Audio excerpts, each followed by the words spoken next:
பாட்டாளி மக்கள் கட்சியின் பெயரையும் கொடியையும் பயன்படுத்த அன்புமணிக்கு உரிமை இல்லை என்று ராமதாஸ் வேண்டுமானால் தனிக்கட்சி தொடங்கட்டும், நானே பெயரை வைக்கிறேன் என ஆவேசமாக கூறியிருக்கிறார். பாமக பெயரை மட்டுமல்ல, என் பெயரையும் போட்டோவையும் கூட அவர் பயன்படுத்தக்கூடாதென ராமதாஸ் கட் அண்ட் ரைட்டாக தெரிவித்திருக்கிறார். பாட்டாளி மக்கள் கட்சி என்றால் அது நான் உருவாக்கிய நிறுவனராகிய நான், அதை உருவாக்கிய நான்.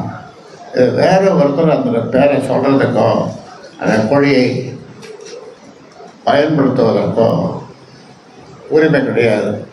அது இப்போ தெளிவாக ஆயிட்டுருக்கு. அதனால் நான் பல முறை சொல்லியிருக்கிறேன்.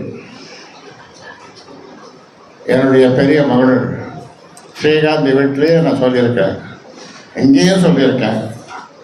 என்ன சொல்லியிருக்கேன், நீ வேணா ஒரு கட்சி ஆரம்பிச்சுக்கோ, நீ வேணும்னா ஒரு கட்சி ஆரம்பிச்சுக்கோ, இந்த இதோட ஏன் நீ சண்டை போட்டு நடக்கிற, உனக்கு இந்த கட்சிக்கு என்ன சம்மந்தம், நீ வேணா ஒரு கட்சி ஆரம்பிச்சுக்கோ. நான் ஒன்றும் சொன்னேன், நான் ஒன்றா பேரை வச்சு பேரை சொல்கிறேன், ஒரு அந்த கட்சி பேரை அப்படின்னா கூட கிண்டதாக சொன்னேன். ஆக இப்போ தமிழ்நாடு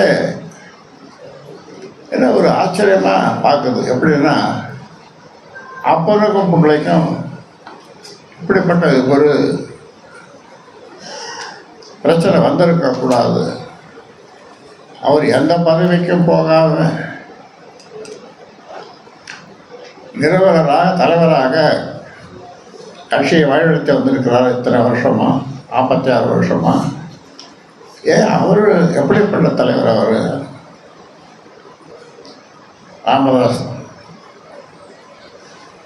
அவரோட போய் ஏன் மோதுறது, அசிங்கம் அவரை வர்ணிக்கிறது, அவரை பற்றி எனக்கு கண்ணு தெரியல, காது தெரியல, பேச்சு வரல, படத்தை படைக்காக இருக்கேன் அப்படின்லாம் சொல்கிறது. என் பேரை போடக்கூடாது, என் ஃபோட்டோவை போடக்கூடாது. உங்கள் மூலமாக உறுதியாக சொல்கிறேன், அதை செய்யக்கூடாது. அதுக்கு உனக்கு எந்த உரிமையும் கிடையாது.